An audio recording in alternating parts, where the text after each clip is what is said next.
కీర్తనలు 1వ అధ్యాయము 3వ వచనం చూడండి. అతడు నీటి కాలువల అతడు మరియు ఆమె, ఓకే, అతడు మరియు ఆమె నీటి కాలువల వారన నాటబడినదై ఆకు వాడక తన కాలమందు ఫలమిచ్చు చెట్టు వలె ఉండును. అతడు చేయనదంతయు సఫలమగును. అతడు ఆమె చేయనదంతా ఎప్పుడు సఫలమవుతుంది? దుష్టుల ఆలోచన చెప్పు నడవక, పాపుల మార్గంలో నిలవక, అపహాసకులు కూర్చుండే చోటున కూర్చుండక. యెహోవా ధర్మశాస్త్రం ఎక్కడ ధ్యానించగలవు? నీకు బైబిల్ ఉంది, ఇంట్లో కూర్చుంటే నీకు రాదు. నీ ఎక్కడ ధ్యానించాలంటే ధ్యానించడానికి ప్లేసు, స్థలం ఇదే.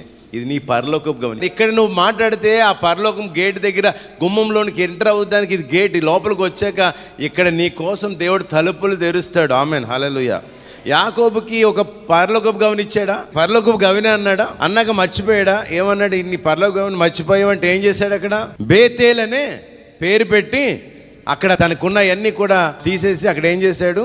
తన డబ్బులతోటి ఒక చర్చి కట్టాడు. ఎందుకండి? ఆ గవిని అనేది ఆలయం. అలాగే నీకు దేవుడు ఒక గవిని, ఒక ఆలయం కట్టబడింది. నువ్వు ఇక్కడ రక్షణ పొందో.